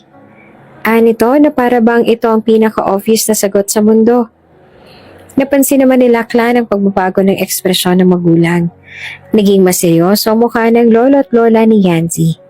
Hindi nagtagal, nagsalita ang ina nila Clan. That is not a good thing to do, Yancy. Aniya, diretso at may halong pag-aalala sa boses. You can't just call someone your mommy, especially if she's not related to you by blood or even through marriage. Hindi naman natinag si Yancy. Mabilis itong sumagot habang hawak ang laruang nasa kamay. Doesn't matter. Anito at tila hindi naapektuhan sa sinabi ng lola. I want her to be my mommy. Nagpalitan ng tingin ng mag-asawa. Alatang hindi sang-ayon sa sinabi ng bata. Napabuntong hininga ang lolo nito at nagsalita ulit. Yancy, listen to me. Anito at sinubukang gawing mas kalmado ang tono. It's not proper to call someone your mommy just because you like her. A mother has a special role in your life, and it's not something you can decide on your own. Exactly. Dagdag pa ng lola nito. Ang mga matay tumitig kay Yancy na parang sinusubukan itong turuan ng apo ng leksyon. It's important to understand that titles like mommy carry a lot of weight. You might hurt other people's feelings or cause misunderstandings just by calling someone your mommy without proper reason. Muling nagsalita si Yancy. Matatag ang boses nito. But I don't care about that, Grandma. Sagot nito. Tiningnan ng lola sa mata. Mommy Calista's kind to me. She cares for me and makes me happy. That's enough for me. Napanganga ang lolo at lola nito sa narinig. Tumayo ang lola ni Yanzi at tumingin sa anak. Lachlan, you need to talk to your daughter about this. This kind of behavior isn't appropriate. Tumingin si Lachlan sa ina. Halatang ayaw makipagtalo pero nagbigay pa rin ng sagot. I understand. Aniya, pero tumingin din ito kay Yanzi na tila nag-aalala rin. I'll talk to her. Once Yanzi had finally fallen asleep, and the house was enveloped in silence, Lachlan's parents sat together in the living room. Their faces appeared calm, but there was an underlying concern that neither of them could hide. Anak, nagsimula ang kanyang ina. Ano bang nakita ni Yanzi kay Calista? At bakit tila gustong-gusto niyang maging ina ang babaeng yan? Ngayon lang namin nalaman na kaya niyang maging ganon. Alam namin na sobrang distant ni Yanzi sa ibang tao. Nasapo ni Lachlan ang kanyang noo. Hinanap ang tamang salita. Hindi ko rin po alam. I was just surprised as you were. But maybe it's because Calista is kind to her. Patient with her. Ngayon niya lang naramdaman ng ganon mula sa isang tao na hindi niya lubusang kilala. She's a hard worker, always giving her best. When we got to Canteen Enterprises, Yanzi suddenly called her mommy. Wala ring pag-aalinlangan na niyakap niya si Calista. Kahit pa siya yung tipo ng bata na ayaw talaga sa mga physical touch. It caught me off guard. But there was something about it. Something genuine. Kahit ang tunay niyang ina, hindi niya tinawag na gano'n noon. Sandali siyang tumigil at nagbuntong hininga. I think Yanzi just feels safe around her. Napupuntong hininga rin ang magulang ni Lachlan at nakatingin ang mga mata ng kanyang ina sa kanya nang may kabunto at malungkot. Hindi maganda ang ginawa ni Yanzi, anak. Lalo pat hindi naman tunay na ina ni Calista. It's not healthy for Yanzi to place such expectation on someone who isn't her real mother. It's a lot for Calista to carry, especially if this is all happening so quickly. Nagsalita rin ang kanyang ama na kanina patahimik. Alam namin ang mommy mo na gusto mo lang na maging masaya si Yanzi. Kahit kami, yun din ang gusto namin mangyari. But this situation isn't simple. She needs to understand that no matter how good Calista is to her, it doesn't change the fact that she has a biological mother. Yanzi can't replace one with the other. And it's not fair to either of them. Nagbuntong hininga siya, tumitig sa sahig. I know, Mom, Dad, I really do. But you have to understand, I can't stop Yanzi from finding comfort in Calista. I've never seen her this happy before. It's the first time in a long time that I've seen her smile like that. And it's because of Calista. I can't take that away from her. Even if it's not what I imagined. Nabalot sila ng katahimikan. Makikita sa kanilang mga mata ang awa at naroon din ang pangunawa sa nangyari ngayon. I get it, anak. We all want Yanzi to be happy. After all, matinding trauma rin ang naging dulot sa kanya ng kanyang tunay na ina at ang paghihiwalay niyo ni Yasmin noon. But this isn't just about happiness. It's about building her understanding of what's real, what's lasting, and what a healthy relationship should look like. Tumango si Lachlan at mahinang boses ay sinabi niyang nauunawaan niya kung ano ang gustong iparating ng magulang niya. Batid niya na nag-aalala lang ang mga ito para kay Yanzi dahil ayaw na nila ulit itong masaktan pa. Lalo pat matinding trauma na rin ang nakuha ni Yanzi noon. Kahit naman si Lachlan ay ayaw na rin na mangyari ulit iyon. Ayaw niyang masaktan muli ang kanyang nag-iisang anak. Sapat na ang sakit na naging dulot ni Yasmin sa kanilang anak matapos nitong piliin ng ibang tao. Matapos nitong pandirihan ng sarili ng anak dahil lang sa hindi raw nito ginustong magkaroon ng anak matapos nitong mapagtanto na ayaw pala nito sa lalaki, kapwa babae ang ninanais nito. The following evening after dinner, Lachlan called Yanzi to the living room. Nung isang gabi niya pa pinag-iisipan ito. At ngayon ay napagpasyahan niya na nakausapin na ang anak tungkol kay Calista. Lalo pat palagi nitong bukang bibig ang dalaga. Mas tahimik ngayon si Yanzi at makikita na nag-aalala at nalulungkot ito. Sanay na si Lachlan na laging tahimik ang kanyang anak At naging ganito na kasi si Yanzi matapos silang magkahiwalay ng kanyang dating asawa na si Yasmin, ang ina ni Yanzi, at sumama ito sa kasintahan nitong lesbian. Ngunit ngayon, mas daman niya na ang lungkot sa mga mata ng anak. Yanzi, sweetheart, panimula ni Lachlan. Can we talk for a moment? I know you've been thinking a lot about Calista, and I want to hear how you're feeling. Yanzi, who had been sitting by the window, turned to look at him. Her small face was filled with confusion and a touch of sadness. Slowly, she walked over and sat beside him, her hands folded in her lap. Dad, nanginginig ang boses nito. Are you going to tell me na layuan ko na si Mommy Calista, right? Sasabihin niyo po sa akin na hindi ko na siya pwedeng tawaging mommy ko katulad ng sinabi nila Lola at Lola. Pero I don't want anyone else to be my mommy. I only want Calista. Siya lang po, Daddy. She's the only one who takes care of me. And she's the one who makes me feel safe. I want her to be my mommy. Please don't take her away from me. Naramdaman ni Lachlan ang paninikip ng dibdib niya. Naaawa siya sa kanyang anak. Sobrang desperado ng boses nito na para bang ikakadurog nito kung sakali man nasasabihin niyang ilalayo niya ito kay Calista. He reached out to gently lift her chin so he could meet her eyes. Yanzi, I'm not trying to take Calista away from you. Paliwanag niya sa mas mababang tono. Ang mga mata niya ay malamlam na nakatingin sa kanyang anak.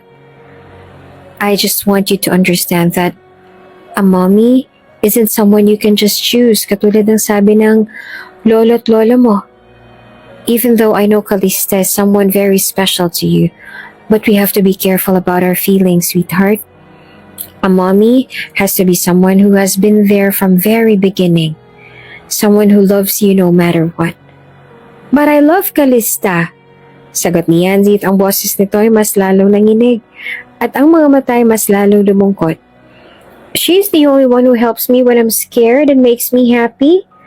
I don't want anyone else. Hindi ginawa ng totoong mommy ko yon. Hindi niya nga ako niyakap noon. But si Mommy Calista, pinuunan niyo po ako sa hita niya nung makatulog ako. Unlike my real mother na nandidire kasi anak niya ako. Na I came out of her. Nadurog ang puso ni Lachlan nang makita ang pagtulo ng luha mula sa mga mata nito. Ang labis na lungkot sa mga mata ni Yanzi ay mas lalo pang nagpasikip ng kanyang dibdib. Niyakap ni Lachlan ang anak. His arms wrapped around her small frame, holding her close. He could feel her tiny sobs against his chest, her little body trembling as she cried. Yanzi, bulong niya, I know you love Calista, and I know she's made you feel happy and loved, and that's okay. Pero gusto ko rin na maintindihan mo na komplikado ang mga bagay. Hindi porket gusto natin na pwede natin gawin o angkinin. Mas lalong hindi porket ayos lang sa atin, ay ayos lang din sa iba. And just because you love her, doesn't mean she can be your mommy. Ayoko masaktan ka, anak. But I also need you to see the bigger picture. I need you to know that no one can ever replace your real mommy, okay? Isinubsob ni Yanzi ang mukha sa dibdib niya at mas lalo lang itong umiyak. Ang maliit nitong kamay ay nakakapit na sa kanyang t-shirt. But I don't want anyone else, Dad. Ayaw sa akin ng totoo kong mommy kaya ayaw ko rin po sa kanya. I just want her to be my mommy. Please don't take her away.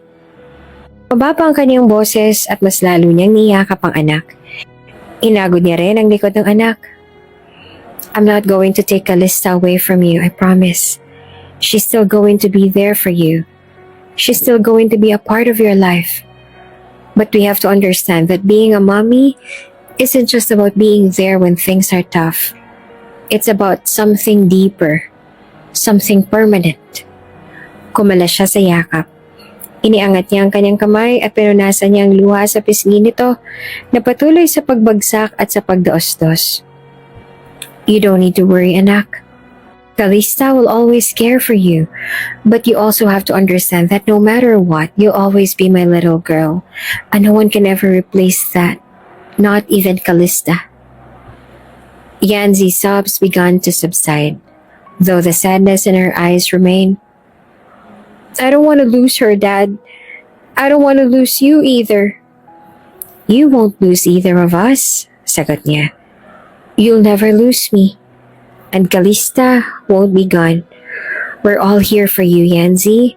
We all love you, no matter what. Marahan naman na tumango si Yanzi. Ang mga mata nito ay kumikinang pa rin dahil sa luha.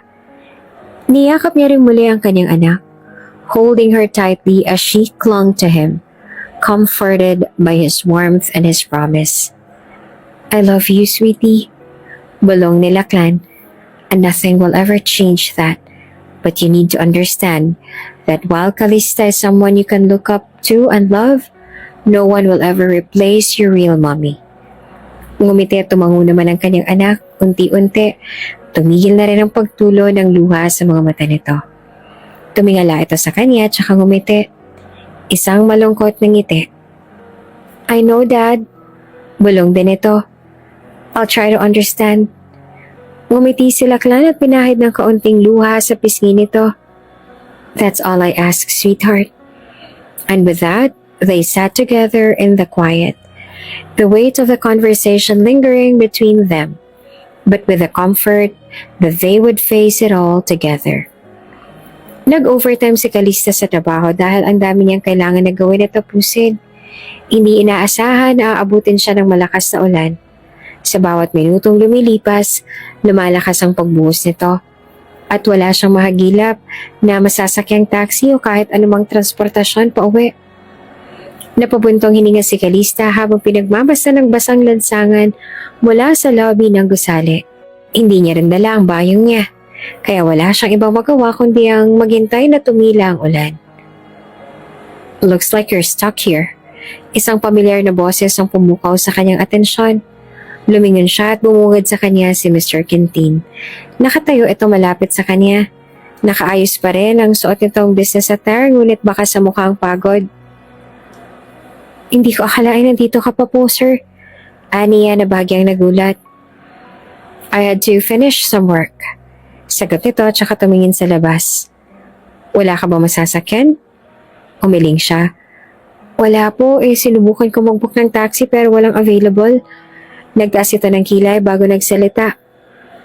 I'll drive you home. Mabilis siyang umiling. Nako, hindi na po.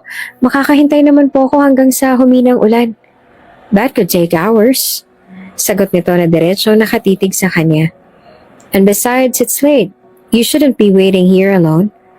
Nag-alinlangan siya. Hindi naman sa ayaw niyang sumabay pero nakakailang lang. Pero, you don't really have a choice, Calista. Putol nito sa kanya. There's no transport available, and you'll just get soaked if you insist on waiting. So let's go? Wala na siyang nagawa kundi tumango at sumunod rito papunta sa parking lot.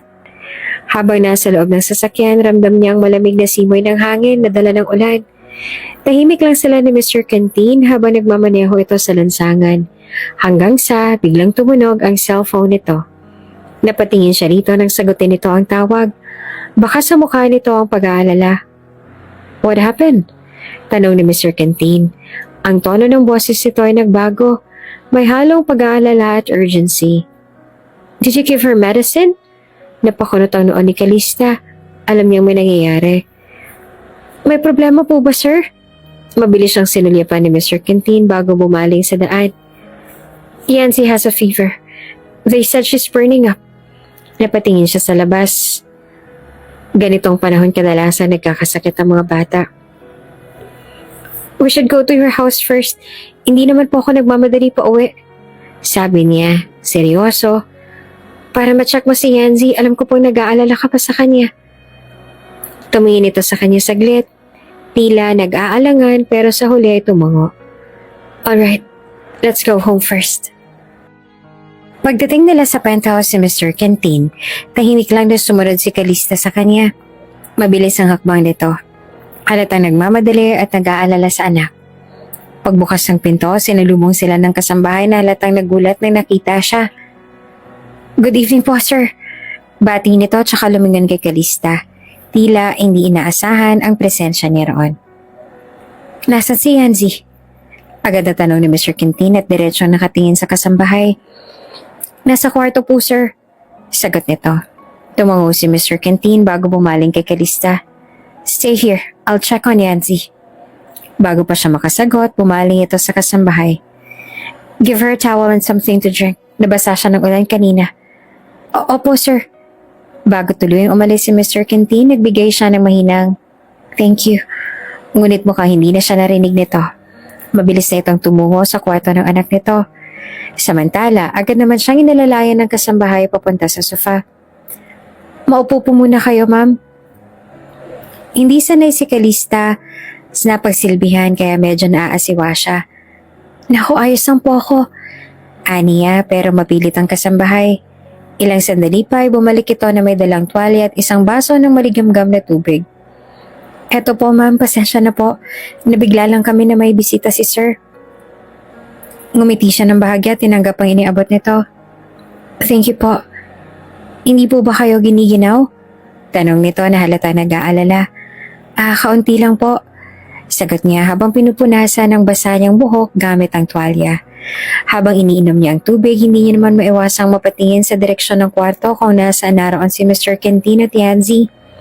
Alam niya nag-aalala ito sa anak at kahit hindi pa niya lubusang kilala si Yancy, hindi rin naman maiwasang mag-alala. Habang nakaupo si Calista, pilit niyang pinapainit ang sarili gamit ang tuwalya. Ilang sandali pa, bumukas ang pinto ng kwarto at lumabas si Mr. Quintin. Agad siyang tumayo at lumapit dito. "Okay na ba si Yancy?" Tanong niya, halata ang pag-aalala sa kanyang boses. Mabilis siyang tinapunan ng tingin ni Mr. Quintin bago sumagot. "She's crying, hinahanap ka." Bahagyang lumakas ang tibok ng puso niya sa narinig. "Pwede po ba akong pumasok?" Tanong niya nang may pag-aalinlangan. Tumango naman si Mr. Quintin. "Sasamahan na kita." Magkasabay silang pumasok sa kwarto. Pagpasok pa lang nila, agad siyang natanawa ni Yancy. Naputol ang paghikbi nito at namilog ang mata sa gulat at tuwa. "Mommy!" Masayang tawag ng bata. Parang may kung ano namang kumurot sa puso ni Calista. Nilapitan niya ito at umupo sa tabi ng kama. Parang walang pag-aalinlangan. Agad siyang niyakap ni Yancy at mahigpit pa. Parang ayaw na siyang pakawalan. "Mommy, I'm happy that you're here." Bulong nito habang nakapikit. Mas lalo siyang nag-alala nang maramdaman ang init ng katawan ni Yancy. Masyado itong mataas. Dahan-dahan niyang hinaplos ang noon nito bago lumingon kay Mr. Quintin. "Uminom na po ba siya ng gamot?" Tanong niya at kita ang pag-aalala sa kanyang mukha. Umiling si Mr. Quintin at napabuntong hininga. Ayaw niyang uminom. Tumingin siya kay Yancy at nakayakap pa rin ito sa kanya. Alam niyang kailangang makainom ito ng gamot. Dahan-dahan niyang hinaplos ang likod nito at parahan nagsalita. "Baby, you need to take your medicine para gumaling ka kaagad." Malambing niyang sabi. Napangiwi naman si Yancy at umiling. "Ayoko, Mommy." Pero gusto mo bang gumaling?" Tanong niya. Gamit ang malambing na tono. Napaisip saglit si Yancy bago marahang tumango. "Then you need to drink your medicine, okay? Para hindi ka nalagnatin at makapaglaro ka ulit." Pangungumbinsin niya. Tumingin si Yancy kay Mr. Quintin at para bang humihingi ng tulong. Pero sa huli, bumuntong hininga ito at tumango. "Okay, Mommy." Ngumiti si Calista at tumingin kay Mr. Quintin. "Pwede po bang pakikuha ng gamot niya?" Tumango si Mr. Quintin at lumabas ng kwarto para kunin ito. Samantala, hinaplos ni Calista ang buhak ni Yancy habang inahabol nito ang hininga mula sa pag-iyak kanina. "Good girl," bulong niya habang isang banayad na halik sa noo ng bata. Habang nakahiga si Yancy, mahigpit pa rin itong nakakapit kay Calista. Kahit pa unti-unting bumibigat ang mga mata ng bata dahil sa antok. Mahina itong nagsalita. "Mommy, don't leave, please." Muling parang may kumurot sa puso niya. Hindi niya kayang iwan ito, lalo na't kita pa rin ang panghihinaan nito sa lagnat. Marahan niyang hinaplos ang buhok ng bata at ngumiti.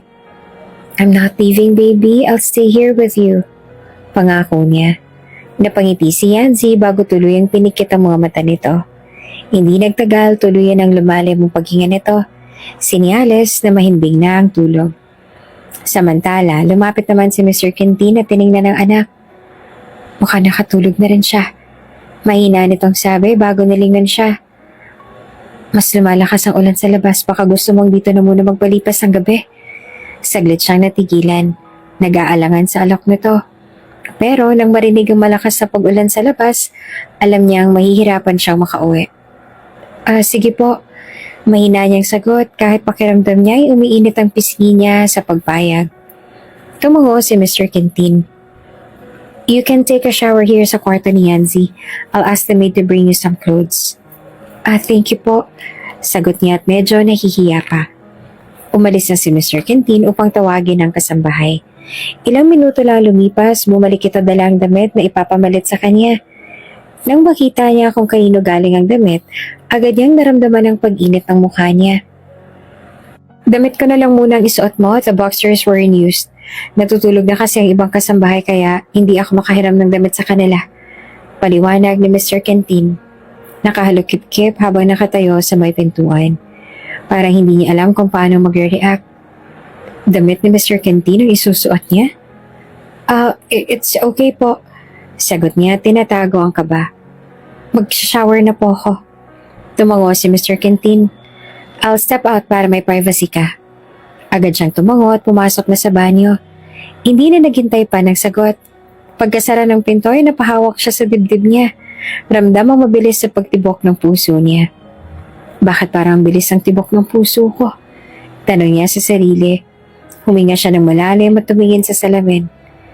Kalma, Kalista. Kalma lang.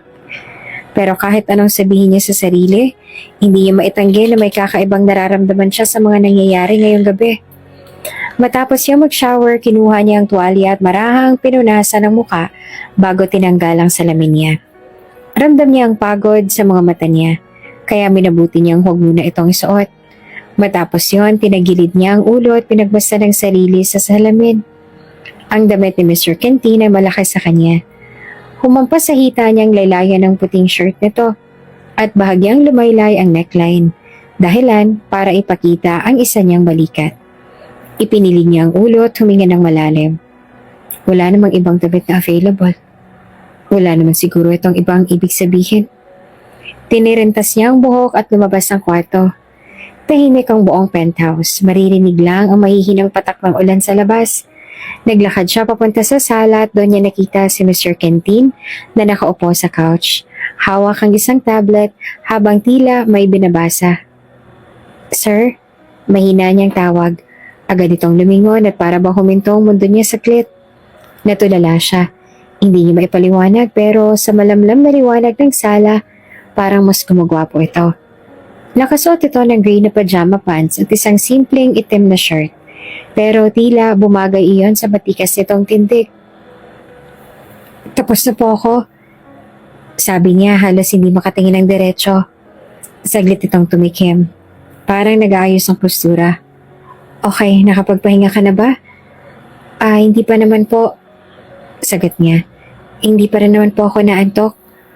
Tumango ito tsaka sinabing, You can stay sa kwarto ni Yanzi or sa isang guest room kung gusto mo. Naisip niya ang batang mahimbing na natutulog sa kwarto, pero hindi pa rin siya sanay matulog sa ibang bahay. Pwede po ba akong dito na lang muna sa sala? Tanong niya. Pinagmasdan siya ni Mr. Quintin bago ito tumayo. Kung hindi ka pa matutulog, gusto mo bang uminom ng gatas? Nagulat siya sa alok nito. Ha? Hindi na po, nakakahiya. Nagpapahinga na ang mga kasambahay, ako na lang magtitimpla. Sabi nito na walang halong pag-aalinlangan sa boses. Nahiya naman siya, pero alam niyang hindi ito titigil hanggat hindi siya sumasang-ayon. Kaya naman tumango na lamang siya at sumunod sa kanya papunta sa kusina. Tahimik ang paligid, habang binubuksan ni Mr. Quintin ang overhead cabinet para kunin ang powdered milk. Sinilip niya ito habang nakatalikod at napansin niya kung gaano kahinhin ang kilos nito. Kahit sa simpleng pagtitimpla lang ng gatas, hindi niya maiwasang mapangiti ng bahagya. Who would have thought? Ang tulad niya ay pagtitimplahan ako ng gatas. Hindi niya alam kung bakit, pero sa gabing yon, parang mas lumalalim ang tingin niya kay Mr. Quintin. Hindi lang bilang isang boss, kundi bilang isang tao na kayang maging maalaga at mabait sa iba. Sa sala nakaupo lang silang dalawa sa sofa. Siya may hawak na baso ng mainit na gatas. Si Mr. Quintin naman may hawak na baso ng wine. Tahimik lang sila. Pero para kay Kalista, sobrang awkward ng sitwasyon. Hindi niya alam kung saan ibabaling ang tingin dahil masyadong malapit ang pagitan nila. Kinuha niya ang baso ng gatas at dahan-dahang uminom. Umaasang matutulungan siyang pakalmahin ang bilis ng tibok ng puso niya. Pero kahit anong gawin niya, pakiramdam niya ay hindi siya makakapag-relax ng maayos. "Are you okay?" Basag ni Mr. Quintin sa katahimikan. Muntik niya nang maibugang iniinom. Mabilis siyang tumikim bago tumango. Opo, ayos lang po ako." Pinagmasdan lang siya nito. Tila inaalam kung nagsasabi ba siya ng totoo bago bumaling sa hawak nitong baso ng wine. "Pasensya ka na," dagdag nito. "Naabala ka pa dahil sa nangyari." Umiling siya. "Ayos lang po yun, hindi naman po ako naabala." Tumingin si Mr. Quintin sa kanya at sa hindi niya maipaliwanag na dahilan, parang may kakaibang emosyon sa mga mata nito. Nagpalit siya ng pwesto sa pagkakaupo. Pilit na pinapaluwag ang pakiramdam, pero hindi siya makapagpigil. "Sir?" Mahina lang ang boses niya. Halos hindi sigurado kung dapat ba niya itong itanong. "Yes?" Huminga siya ng malalim bago dahang-dahang nagtanong. Pwede ko po bang malaman kung ano pong nangyari sa..." Binitiwan niya ang titig niya sa hawak na baso at tiningnan si Mr. Quintin sa mata. "Sa mami ni Yanzi?" Biglang nagbago ang ekspresyon ni Mr. Quintin. Para bang may bahagyang pag-aalinlangan sa mukha nito. Hindi ito agad sumagot. Pinanood niya ito habang dahan-dahang inilalapag ang baso ng wine sa mesa. Nakatingin lang ito sa harapan. Tila nag-iisip ng malalim. Alam niyang dapat yata hindi na lang siya nagtanong pero gusto niyang malaman. Gusto niyang maunawaan kung bakit tila may lungkot sa mga mata ni Yanzi tuwing nababanggit ang tungkol sa ina nito. At gusto rin niyang malaman kung bakit parang may bigat din sa puso ni Mr. Quintin tuwing napag-uusapan ito. Nakita ni Kalista ang pag-aalangan sa mukha ni Mr. Quintin kaya agad siya nagsalita. "Ayos lang po kung ayaw niyo pong sagutin." Mahina niyang sabi. Ayaw naman niyang ipilit kung masyadong personal ang tanong niya. Saglit na katahimikan ang namayani sa pagitan nila, pero maya-maya ay huminga ng malalim si Mr. Quintin at nagsalita. "Magtagal na kami naghiwalay." Aniya na may bahagyang lungkot sa tinig. 4 na taong gulang pa lang si Yanzi nung mag-file siya ng divorce. Hindi naman kumibo si Kalista, nakinig lang siya ng mabuti. Hindi na siya masaya sa akin noon. Dugtong na Mr. Quintin at nakatingin sa baso ng wine na nakapatong sa mesa. Lalo na nang makilala niyang kasintahan niya ngayon. Kasintahan? Hindi napigilang ulitin ni Kalista, bahagyang naguguluhan. Tumango naman si Mr. Quintin. Napagtanto ni Yasmin na babae rin ang gusto niya at nagsisisi siya na ako ang pinakasalan niya at nagkaroon pa siya ng anak sa akin. Napakurap si Kalista. Hindi niya inaasahan ang revelasyong iyon. Noong una hindi ko rin alam. Diretsong sabi ni Mr. Quintin. Pero nakita ko na lang isang araw na wala na siyang pagmamahal para sa akin. Hindi na siya masaya. At hindi ko na siya masisi kung gusto niyang sundin kung ano man ang totoo niyang nararamdaman. Tahimik lang si Kalista. Hindi niya akalain ganito palang pinagdadaanan ni Mr. Quintin. Pero ang pinakanasaktan sa nangyari, si Yanzi. Napatingin siya kay Mr. Quintin at sa kauna-unahang pagkakataon, nakita niya ang tunay na lungkot sa mukha nito. Yanzi adored her mom. Kahit gaano siya kabisi noon, hinahanap-hanap niya ang oras nito. At nung bigla na lang siyang umalis, hindi niya matanggap. Napayuko si Kalista. Alam niyang mahal na mahal ni Yanzi ang ina nito at iniwan ito ng ganun lang. Akala niya babalik pa ang mami niya. Dugtong ni Mr. Quintin. Ang tinig ay tila may bigat. Pero hindi na siya bumalik. At kahit ilang beses ko siyang ipinaliwanag kay Yanzi, hindi niya matanggap kung bakit kailangan siyang iwan. Naramdaman ni Kalista ang kirot sa dibdib niya. Lalong tumindi ang awa niya para kay Yanzi.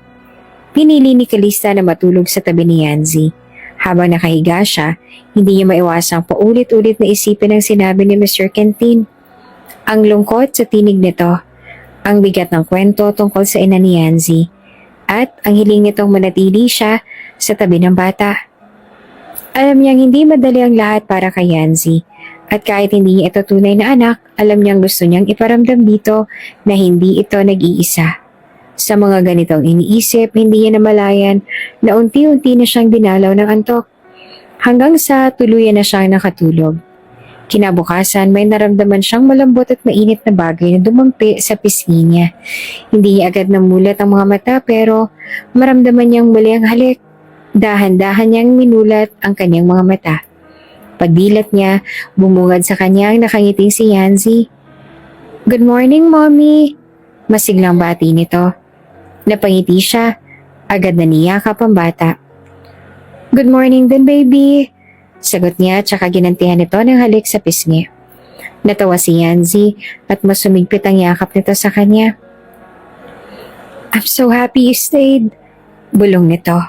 Hindi niya alam kung bakit pero may kung anong init sa puso niya ang naramdaman niya sa sinabi ng bata. Ngunit nang mapansin niyang may isa pang presensya sa loob ng silid, dahan-dahan niyang itinaas ang tingin. At halos mapatalon siya nang makita niyang naroon si Mr. Quintin, nakatayo sa may pintuan at nakangiti habang nakatingin sa kanila. Doon niya lang na-realize na nakita nito ang lahat ng nangyari. Biglang uminit ang kanyang pisngi, lalo na nang magtama ang mga mata nila. Hindi niya alam kung bakit siya biglang nahiya, pero agad siyang bumati. Pilit na pinapakalma ang sarili. "Good morning po, sir." Nagtaas ng kilay si Mr. Quintin, tila naaaliw sa naging reaksyon niya. "Good morning."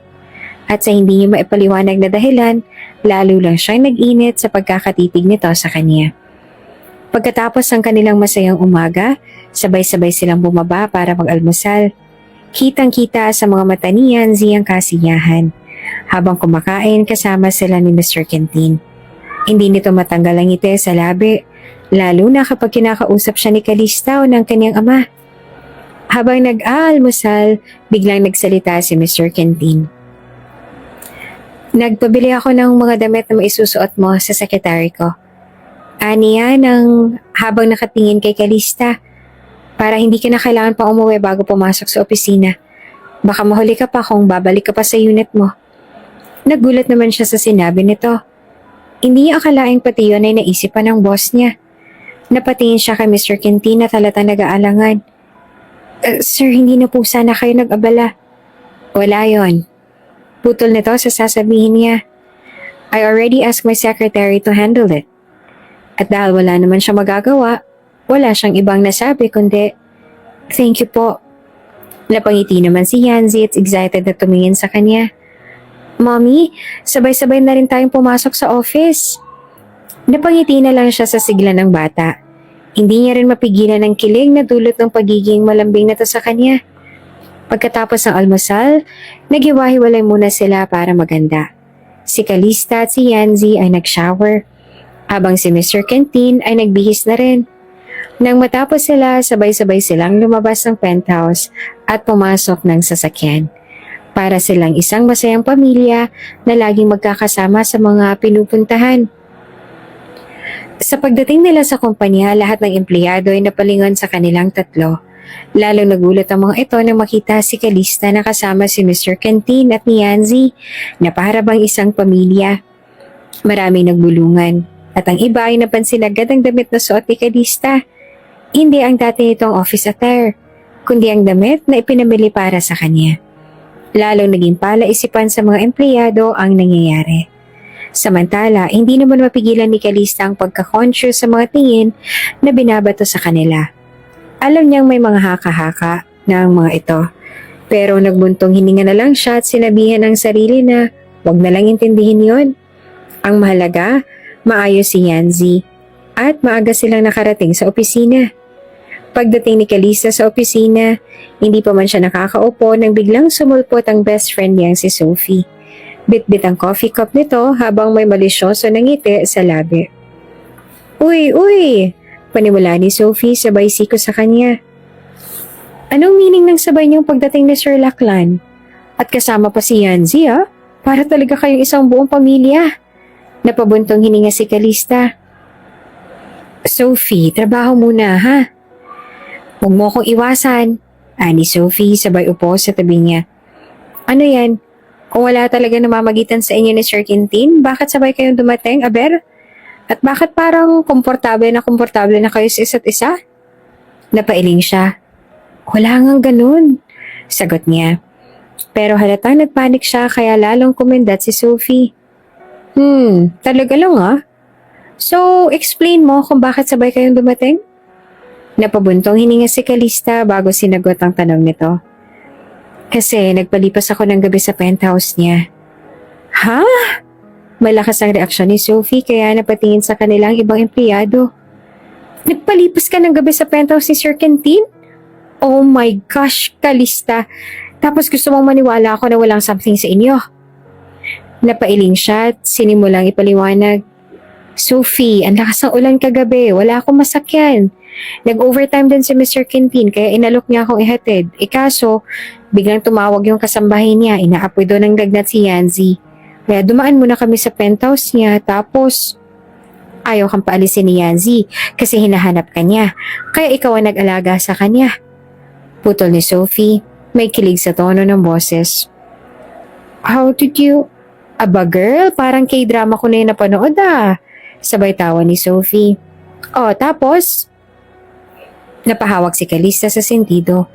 Tapos yun nga, since malakas pa rin yung ulan, doon na muna ako nagpalipas ng gabi. Inalok niya akong mag-shower. Tapos nagpa-ready siya ng damit para sa akin. Pero si Mr. Quintin mismo ang nagbigay... Oh my gosh. Natakpan ni Sophie ang bibig niya. Nanginginig sa kilig. So ibig sabihin, suot mo ngayon ang pinimili niyang damit para sa'yo? Yeah? Nahihiyang sagot ni Calista. Napakapit si Sophie sa braso niya at malakas na bumulong. Girl, kung hindi pa ito isang malaking red flag, na in love ka na kay boss, ewan ko na lang. Kahit hindi naman. Depensa niya, pero halatang namumula siya.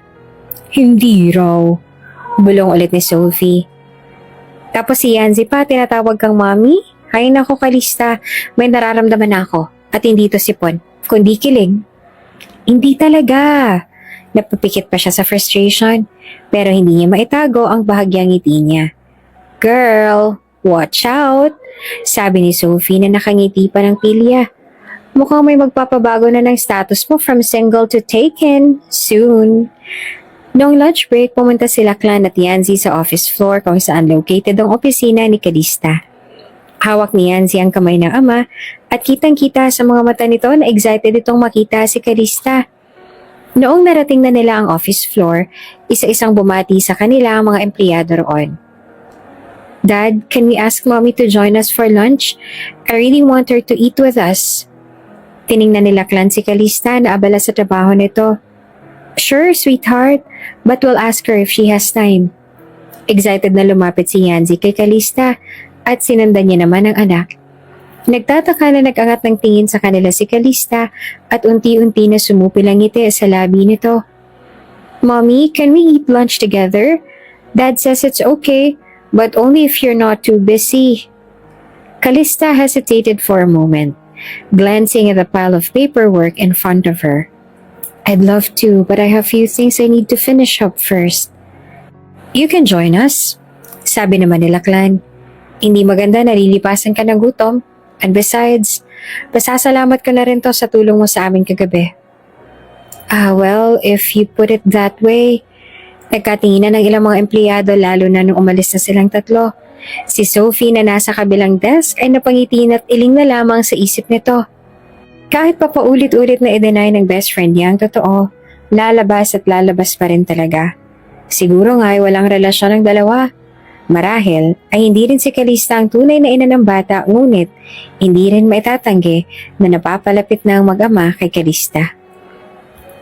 Magmula nga noon ay naging malapit na sa kanyang mag-ama, lalong-lalo na si Yanzi na talagang mommy na ang turing sa kanya. Ipinaliwanag naman nila dito na hindi talaga siya ang tunay nitong ina, pero ayon kay Yanzi ay hindi yan mahalaga dahil siya raw ang gusto nitong maging ina. Habang lumilipas ang mga araw, lalo pang napapalapit sa kanya ang mag-ama. Hindi niya namalayan kung kailan eksakto nagsimula, Pero unti-unti naging bahagi na ng araw-araw niyang buhay sina Mr. Quintin at Yancy. Si Yancy na palagi nakasunod sa kanya, na laging nakangiti tuwing kasama siya. Ang bata ay hindi lang basta tumatawag sa kanya ng mommy. Ramdam niya na talagang kinikilala siya nitong pangalawang ina. Tuwing yayakap ito sa kanya o hihilinging huwag siyang umalis, may kung anong init na pumupuno sa puso niya. At sila clan na kahit laging seryoso ay may kakaibang lambing kapag kasama siya at ng anak. Isang lalaking may tapang at tikas pero may puso para sa anak nito. At higit sa lahat, mabait ito sa kanya. Sa tuwing nasa paligid niya ito, hindi niya mapigilang mapansin ang maliit na bagay. Kung paano siya nitong tinitingnan ng may pag-aalala kapag pagod siya. Kung paano nito inaalala ang kapakanan niya sa maliit na paraan. Kung paano nagiging malambing ang boses nito tuwing tinatawag siya. At siguro nga, doon siya nagsisimulang mahulog. Hindi niya dapat maramdaman ito. Hindi siya dapat umibig kay Mr. Quintin. Pero, paano niyang pipigilan ang puso niya? Kung sa bawat araw na kasama niya ito, lalo lang siyang nahuhulog. Alam niyang malabo. Alam niyang baka hindi pa siya kailanman magustuhan ito. Ngunit kahit pilitin niyang ipagkaila, kahit anong gawin niyang pagpigil, hindi niya kayang pigilan ng sarili niyang mahalin ito. Dumating ang araw ng mga puso at hindi inaasahan ni Calista ang mangyayari. Pagdating niya sa opisina, nagulat siya nang makita si Mr. Quintin na may hawak na bouquet ng pulang rosas. Napatingin siya sa paligid. Tiningnan niya kung may ibang tao ba sa likuran niya, pero walang iba. Nang muli niyang binalik ang tingin kay Mr. Quintin, nakangiti ito at iniabot sa kanya ang mga bulaklak. Para sa'yo. Sabi nito sa isang malamig ngunit may lambing na tinig. Halos hindi niya alam kung paano tatanggapin niyon. Para po sa akin? Tanong niya, halatang naguguluhan. Tumango naman si Mr. Quintin tsaka marahang tumikim. May gusto sana akong sabihin sa'yo, Calista. Napakurap siya at biglang kinabahan. Ano po yun? Pwede ba kitang ligawan? Nanlaki ang mga mata at hindi agad makapagsalita. Po? Nakangiting tumingin naman si Mr. Quintin sa kanya at halatang hindi nagbibiro. Gusto kitang ligawan, Calista. Para siyang natutulala. Hindi niya inaasahan ito. Kahit kailan, hindi niya naisip na aabot sila sa puntong to. Liligawan niyo po ako? Naramdaman niya ang init sa kanyang pisngi, pati ang kaba sa dibdib niya. Gusto niyo po ba ako? Yes, diretsong sagot ni Mr. Quintin. I like you. Parang huminto ang oras. Hindi lang dahil gusto ko ng anak ko. Dugtong nito, seryoso ang tono. Gusto kita bilang ikaw, Calista. Hindi ko alam kung kailan at paano ako nahulog sa'yo, but one thing I know, I like you. Parang hindi siya makahinga. Ang lalaki matagal niya nang pinipilit na huwag mahalin, ngayon ay nagsasabi ng nararamdaman nito para sa kanya. Hindi niya mapigilan ang mapangiti. Kahit nanginginig pa ang kanyang kamay nang tanggapin ang bulaklak. Sige po. Sagot niya na mahina ngunit puno ng emosyon. Papayag po ako na ligawan niyo ako. At doon nagsimula ang kanilang opisyal na panliligaw. At sa araw na sinagot niya si Mr. Quintin, walang ibang mas naging masaya kundi si Yancy. Halos hindi ito magkamayaw sa pagtatalon at pagyakap sa kanya. Mommy, Daddy! Sigaw ni Yancy at yakap silang dalawa. Yay! I'm so happy! At sa sandaling yon, habang nakatingin siya kay Mr. Quintin at sa masayang si Yancy, doon niya napagtanto na siguro tama lang na mahalin niya ang lalaking nasa harapan niya. Dumating ang araw na hindi inaasahan ni Calista. Ang pagkikita ni Yancy at ang ina nito, si Yasmin. Nagpatawag ng pag-uusap si Yasmin at bagaman nag-aalangan si Mr. Quintin, hindi niya ito tinanggihan. Sa isang tahimik na coffee shop, nakaharap silang tatlo. Si Yancy, si Mr. Quintin at si Yasmin. Kasama rin si Calista, ngunit pinili nitong manatili sa isang sulok upang bigyan sila ng espasyo. Kitang-kita sa mukha ni Yasmin ang kaba habang nakatingin kay Yancy. Anak, mahina ngunit puno ng emosyon ang tinig nito. Pasensya na kung ngayon lang ako lumapit ulit. Alam ko ang dami kong pagkukulang sa'yo. Hindi ko dapat ginawa sa'yo ang ginawa ko noon. Hindi ko dapat pinaramdam sa'yo na hindi kita gusto dahil mahal kita, anak. Kaya patawarin mo sana ako. Tahimik lang na nakatingin si Yanzi sa kanya. Walang ekspresyon sa mukha. Si Lakla naman ay nakamasid lamang. Pinapayagan ng anak na magdesisyon kung paano nito gustong harapin ang sitwasyon. Matapos ang ilang sandali, huminga ng malalim si Yanzi tsaka binitawan ng isang ngiting hindi niya alam kung may lungkot ba o wala. Pinapatawad na kita. Nagulat si Yasmin. Kita ang bahagyang pagluwag ng kanyang pakiramdam. Ngunit ang sumunod na sinabi ni Yanzi ay parang matalim na kutsilyo sa kanyang puso. Tanggap kita bilang ina, patuloy ni Yanzi. But if you're asking kung handa na ba akong bumalik tayo sa dati, yung uhaw na lagi ako sa atensyon mo, yung kailangan kong magmakaawa para lang sa kaunting oras mo, at kailangan kong pagtiisan ng pandidiri mo sa akin. Tumigil ito sandali, tumingin ng diretso kay Yasmin. I'm sorry, hindi na po babalik yun. Napakurap si Yasmin. Halatang nasasaktan sa narinig. Masaya na po ako. Dagdag pa ni Yancy, tsaka mahigpit na hinawakan ang kamay ng amang si Mr. Kenting. Masaya na po ako kay Mommy Calista at kay Daddy. And I know masaya ka na rin sa taong pinili mo kaysa sa akin. Sarili mong anak. Hindi alam ni Yasmin kung ano ang sasabihin. Kita sa mukha niya ang lungkot at pagsisisi. Pero wala na siyang magagawa. Tahimik na hinawakan ni Lakla ng balikat ng anak. Let's go. Tumayo si Yanzi at sumunod sa ama. Habang papalabas sila, napatigil si Yanzi at muling tiningnan ng kanyang ina. Thank you, Mommy. Mahina nitong sabi. Dahil kahit saglit lang, naging mommy kita. At pagkatapos ay tuluyan na silang umalis. Habang naglalakad palabas, nilingon ni Calista si Yanzi. Hindi niya inaasahan ang lahat ng nangyari, pero isang bagay ang sigurado. Ang batang ito, sa kabila ng sakit na pinagdaanan niya, ay natutong mahalin ang sarili niya. At ngayon, bahagi na siya ng bagong pamilya na totoong nagmamahal sa kanya. Kung bago ka pa lang sa channel na ito, Ate Jane TV, huwag kalimutang pindutin ang notification bell and subscribe button. Sana po hindi naman malaking abala sa inyo ang pagpindot ng subscribe button dahil ang kapalit po nito ay ang pagsuporta para makapag-produce ng mga libreng stories sa mga channels ni Ate Jane. Maraming salamat! Calista.